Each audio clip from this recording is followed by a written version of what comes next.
ሰላም ጤና ይስጥልን። እንደምንቆያችሁ የዳኒ ስፖርት ቤተሰቦች፣ ዛሬ ለመድፈኞቹ ደጋፊዎች ታሪካዊ ምሽት ነው። እንኳን ደስ አላችሁ እያልን አርሰናል ከ20 ዓመታት በኋላ ለመጀመሪያ ጊዜ ወደ ቻምፒየንስ ሊግ ፍጻሜ ለመድረስ የነበረውን ጥማት ዛሬ በአትሌቲኮ ማድሪድ ላይ በፈጸመው ድል አሳክቷል። ዛሬ በዚህ ቪዲዮ ስለ ጨዋታው ህጎች፣ ስለ አሰልጣኝ ሚካኤል አርቴታና ስለ ዲክላን ራይስ ስሜታዊ ንግግሮች እንዲሁም ስለ ደጋፊዎች አስተያየት በዝርዝር ይዘንላችሁ ቀርበናል። እስከ ቪዲዮ መጨረሻ አብራችሁን ቆዩ።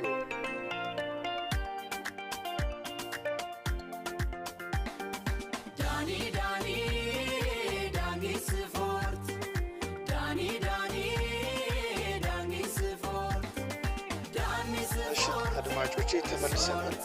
ከዛ በፊት ግን ፔጃችንን ላይክ፣ ሼር፣ ሰብስክራይብ ማድረጋችሁን እንዳይረሳ እያለን ወደ ዝርዝር መረጃው ስናልፍ ብዙዎችን ሲጠብቁት የነበረው የአርሰናልና የአትሌቲኮ ማድሪድ የግማሽ ፍጻሜ ጨዋታ በኤምሬትስ ስታዲየም ተካሂዷል።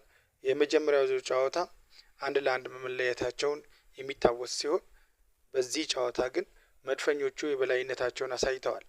ብዙዎችን ሲጠይቁ እንደነበረው በቻምፒየንስ ሊግ ግማሽ ፍጻሜ ውድድር ላይ የሜዳ ውጭ ግብ አዌይ ጎል ህግ እንደማይሰራ ይታወቃል። ዩኤፋም ይህንን ህግ ከሰኔ 2021 ጀምሮ የሰረዘው ሲሆን ይህ ጨዋታው የበለጠ እንዲከፈትና ቡድኖች ለድል እንዲጫወቱ አድርጓል ማለት ነው። ዛሬም ጨዋታው አቻ ቢጠናቀቅ ኖሮ ወደ መለያ ምት የሚያመራ ቢሆንም አርሰናል ግን በሜዳው ድል ቀንቶታል ማለት ነው። ከድሉ በኋላ አሰልጣኝ ሚካኤል አርቴታ እጅግ ደስተኛ ሆኖ ታይቷል። ለአማዞን ፕራይም በሰጠው ቃለ መጠይቅ ይህ ድንቅ ምሽት ነው፣ በደጋፊዎቻችን አይን ውስጥ የሚታየው ኩራት ልዩ ነው ብሏል። በተለይ የቪክቶር ዮኬሬስ ብቃት መደመሙንና ለቡድኑ ያለውን አንድነት ለድሉ ቁልፍ እንደነበር ገልጿል ማለት ነው።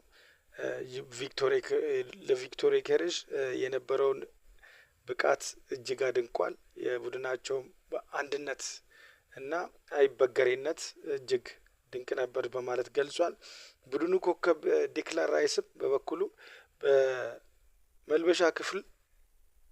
በመልበሻ ክፍል ውስጥ ያለው ድባብ እጅግ አስገራሚ እንደሆነና ራይስ ሲቀጥልም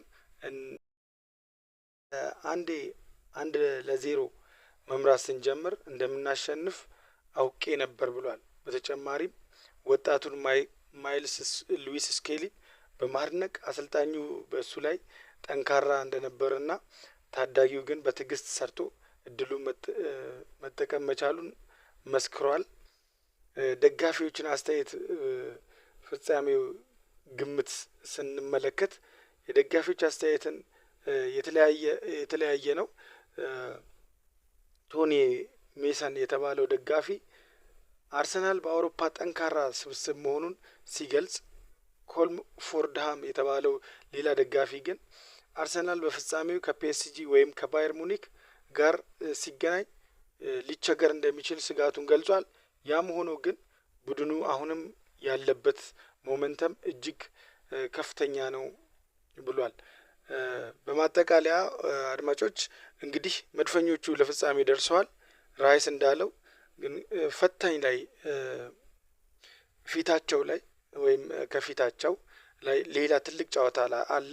እሁድ ከዌስትሃም ጋር የሚደረግ የሊግ ጨዋታ አርሰናል ይህንን ጉልበት ተጠቅሞ እንግዲህ የሁለቱንም ውድድሮች ዋንጫ ማሳካት ይችላል ብላችሁ ታስባላችሁ? አስተያየታችሁን በኮሜንት መስጫው ላይ አስፍሩልኝ። ስለ ስፖርታዊ መረጃዎች ሁልጊዜም ትኩስ መረጃ እንዲደርሳችሁ ዳኒ ስፖርት ቻናል ሰብስክራይብ ማድረጋችሁን እንዳትረሱ። ቪዲዮን ከወደዳችሁት ላይክ በማድረግ ለሌሎች እንዲደርስ አድርጉ።